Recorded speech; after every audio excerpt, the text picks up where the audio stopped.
자, 그러면 오늘 외국인과 기관 쪽에서는 어떤 종목들을 좀 담아가고 있는지 먼저 살펴보도록 하겠습니다.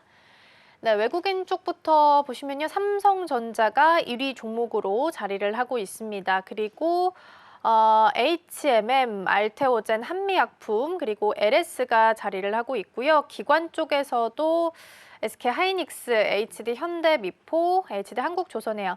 이게 약간 좀 바뀐 것 같아요. 지금 기관 쪽에 있는 게 외국인 쪽인 것 같아요. 다시 한번 확인하면 외국인 쪽에서 1위 종목이 SK하이닉스고요. 2위가 HD 현대미포, 한국조선해양, 두산에너빌리티 이런 식으로 지금 가고 있는 상황이다라는 부분 체크드리고요.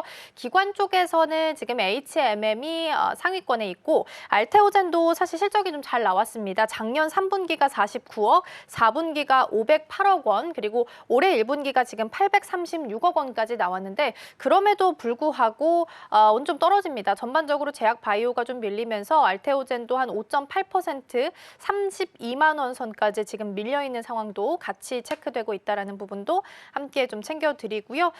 그러면은 HMM은 앞서서 좋은 이야기를 좀 많이 해주셨으니까 앞으로 이제 미중 갈등이 해결이 되면 물동량이 좀 늘어날 수 있다라는 긍정적인 포인트 보시면서 좀 가시면 될 것 같고요. 월요일부터 오름세 계속 나오고 있습니다. 그러면 오늘 외국인 쪽에서 대표님 오늘 오랜만에 또 조선 이름을 올리고 있거든요. 근데 반대로 제가 매도를 좀 확인해 보니까 현대, 로템, 한화, 에어로스페이스가 자리를 하고 있는 것으로 보입니다.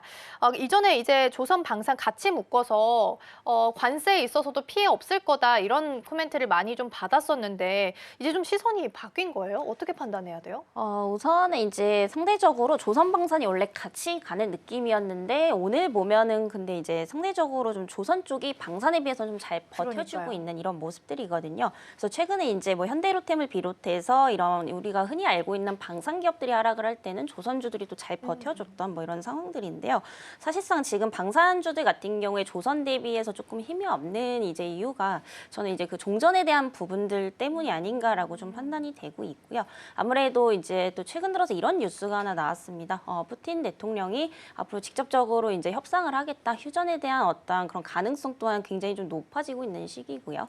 그리고 이제 우리가 인도와 파키스탄 전쟁이 확전이 될 것이다라는 어떤 우려감들이 존재했었는데 이것도 지금 단기적으로 좀 일단락되다 보니까 단기적인 어떤 모멘텀이 지금 소멸이 되면서 방산 쪽 위주로 책실현 매물이 굉장히 좀 크게 나오고 있는 이런 상황이라고 좀 보시면 될 것 같고요.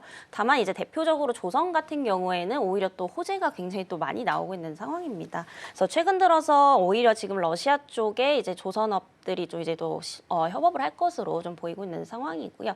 결국에 지금 러시아 같은 경우에 전쟁 때문에 굉장히 좀 폐허가 되어 있는 상황입니다. 그래서 아무래도 이제 조선 이제 그 선박도 굉장히 좀 오래됐어요. 그러니까 미국과 거의 비슷한 상황이라고 보시면 될 것 같은데 이러면 결국에 이제 우리나라에 또 조선 기술력이 또 필요할 수밖에 없습니다. 그래서 실질적으로 뭐 삼성중공업을 비롯해서 뭐 현대그룹도 마찬가지고 사실 우리가 이제 과거에 또 그 수주를 또 러시아에 받았던 이력들이 또 있습니다. 그래서 앞으로 이제 러시아 쪽에서 이제 장기적으로 우리나라의 어떠한 그런 조선업을 좀 협업을 하게 된다라고 한다면 이게 또 수주 증가로 좀 이어질 수 있는 또 부분들이기 때문에 이렇게 개별적인 호재가 좀 나오게 되면서 조선 쪽은 좀 상대적으로 잘 버텨주고 있는 이런 상황이라고 좀 보시면 될 것 같고요. 그렇다면 여기서 지금 방산이 끝난 것이냐? 저는 또 그렇지는 않다라고 좀 판단이 됩니다. 제가 이전에도 한번 말씀을 드렸지만 종전을 하게 되면은 결국에는 이제 방산주들이 한번 좀 출렁일 수밖에 없다라고 말씀을 좀 드렸었거든요. 그러니까 방산이 지금 테마로 오른 건 아닙니다. 그래서 뭐 전쟁에 대한 부분들에 대한 어떤 모멘텀이라든지 실질적인 어떤 실적 개선으로 같이 이제 올라왔던 부분들인데 여기서 이제 종전에 대한 부분이 이제 좀 다시 한번 발생을 하게 되면은 다시 한번 출렁일 수는 있겠지만은 여전히 이제 방위비 증액에 대한 부분들 그리고 우리가 유럽을 비롯해서 앞으로 중동에 대한 어떤 수주 잔고도 계속해서 좀 크게 많이 남아있다라는 점을 감안해 본다면 하반기에 또 이제 실적 개선이 좀 기대가 되는 부분들이거든요.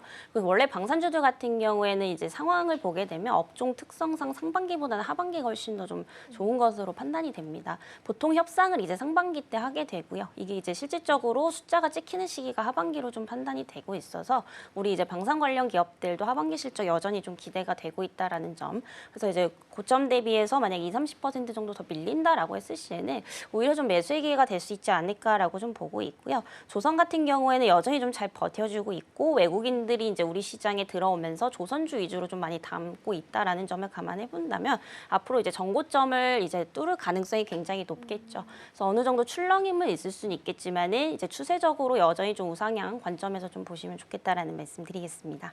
네, 순매도에 그 방산 쪽이 이름을 올리고 있긴 합니다만 그래도 그렇다고 해서 내리고 있는 분위기는 아니고요. 한화 에어로스페이스가 한 2%대 일단 상승불은 켜져 있습니다. 다만 이제 15일 현지 시간으로 15일부터는 이제 러시아와 우크라이나 대통령 회담 예정되어 있고요. 더불어서 트럼프 대통령도 이스탄불로 갈까 이제 고민하고 있다라는 기사들도 추가적으로 보도가 되고 있기 때문에 방산 쪽에 있어서는 이런 부분이 조금 더 리스크로 작용을 하고 있다라는 부분 짚어주셨습니다.